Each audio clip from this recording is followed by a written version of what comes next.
म्हणजे तुम्हाला हे आश्वस्त करतो, स्पोर्ट्स इन्फ्रास्ट्रक्चर आम्ही कोल्हापूरमध्ये उभं करून दाखवू। महाराष्ट्रामध्ये एक म्हण आहे, क्रिकेट वेड्या देशात फुटबॉल वेडं कोल्हापूर। कोल्हापूर ही एक स्पोर्ट्सची नगरी म्हणून ओळखली जाते।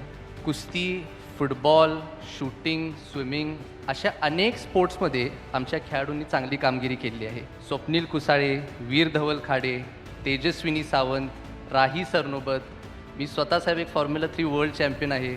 ऑलिम्पिक मेडलिस्ट काशाबा जाधव सुद्धा कोल्हापूरचे होते। बरोबर आहे। तर साहेब आम्हाला कोल्हापूरमध्ये चांगलं स्पोर्ट्स इन्फ्रास्ट्रक्चर डेव्हलप करण्यासाठी आपण कसं मदत करू शकाल? नाही, खूप चांगला प्रश्न तुम्ही या ठिकाणी विचारला आणि खरंच आहे की कोल्हापूरचं आणि खेळांचं खूप जुनं नातं आहे। देशाला, महाराष्ट्राला उत्तम खेळाडू कोल्हापूरने दिले आहेत आणि विशेषतः खेळाची प्रचंड आवड असलेलं हे शहर आहे आणि काही इन्फ्रास्ट्रक्चर इथे आहे। मागच्या काळामध्ये काही क्रीडा संकुलं देखील या ठिकाणी झाले आहेत, पण मला असं वाटतं की आता आपल्याला त्याच्या पलीकडे जाण्याची गरज आहे।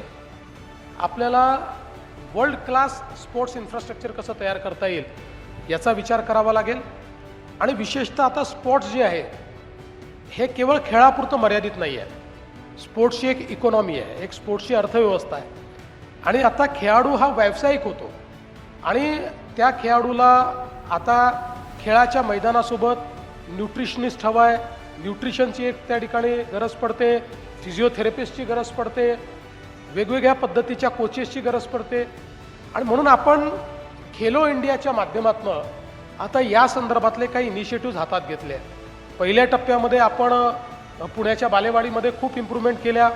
आता एक स्पोर्ट्स युनिव्हर्सिटी आपण नागपूरला तयार करतो आहे, एक स्पोर्ट्स युनिव्हर्सिटी आपण संभाजीनगरला तयार करतो आहे। पण मला असं वाटतं की कोल्हापूर एक अशी जागा आहे की ज्या ठिकाणी या सगळ्या गोष्टीचा विचार झाला पाहिजे आणि म्हणून मी आजच आपल्यातल्या एका खेळाडूला म्हणजे तुम्हाला हे आश्वस्त करतो की वर्ल्ड क्लास स्पोर्ट्स इन्फ्रास्ट्रक्चर आम्ही कोल्हापूरमध्ये उभं करून दाखवू।